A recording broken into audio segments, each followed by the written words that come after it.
Hi friends, ఈరోజు ఎంతో టేస్టీగా ఎగ్ బిర్యానీ చూద్దామా. దానికి కావాల్సింది 4 గుడ్లు తీసుకొని వాటర్ వేసి ఉప్పు వేసి బాగా ఉడికించాలి. 2 గ్లాసులు బియ్యం తీసుకున్నానండి. దానికి 2 ఉల్లిపాయలు, 2 టమాటాలు, 2 పచ్చిమిర్చీలు కట్ చేసుకొని పెట్టుకోవాలి. కడాయిలో 4 టేబుల్ స్పూన్ ఆయిల్ వేసుకొని గరం మసాలా దినుసులన్నీ వేసుకోవాలి. అది వేగిన తర్వాత ఆనియన్స్ వేసి సాల్ట్ వేసుకోవాలి త్వరగా వేగడానికి. తర్వాత దాంట్లో పుదీనా వేసుకుంటే టేస్ట్ బాగుంటుంది, స్మెల్ కూడా బాగా వస్తుంది. అది వేగుతుండగా పచ్చిమిర్చి వేసుకొని వేగించుకోవాలి. 2 టేబుల్ స్పూన్ల అల్లం వెల్లుల్లి పేస్ట్ వేసుకొని పచ్చివాసన పోయేంత వరకు బాగా వేగనిచ్చాలి. తర్వాత కట్ చేసుకున్న టమాటాలు వేసి బాగా మగ్గించాలి. దాంట్లోనే కొత్తిమీర కొంచెం, పుదీనా కొంచెం వేసుకోవాలి. అలాగే 1/2 స్పూన్ మిరప్పొడి, 1/2 స్పూన్ ధనియాల పొడి, 1/2 స్పూన్ బిర్యానీ మసాలా వేసి బాగా ఫ్రై చేసుకోవాలి. తర్వాత బియ్యం దాంట్లోనే వేసి ఒక 5 మినిట్స్ బాగా కలపాలి.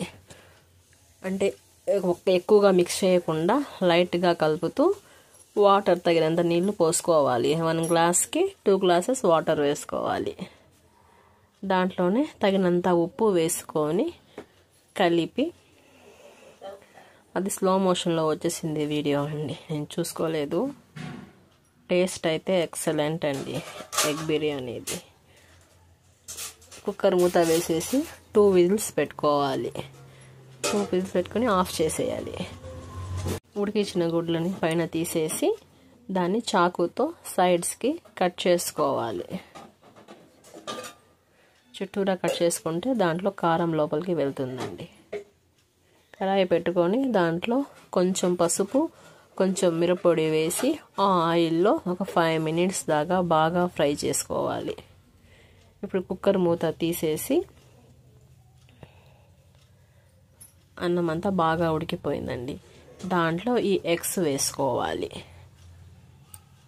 కొంచెం సైడ్కి అన్నం జరిపి మధ్యలో ఆ ఎగ్స్ని పెట్టేసి కవర్ చేసేయాలి అన్నం మొత్తము. కవర్ చేసేసి దానిపైన కొంచెం కొత్తిమీర, పుదీనా వేసుకోవాలి.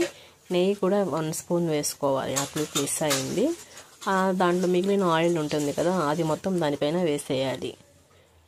వేసేసి మూత పెట్టేసి ఒక 5 మినిట్స్ సిమ్లో పెట్టేయాలి. అంతేనండి, సింపుల్గా కుక్కర్లో 15 మినిట్స్లో ఎగ్ బిర్యానీ రెడీ. లైక్ చేయండి.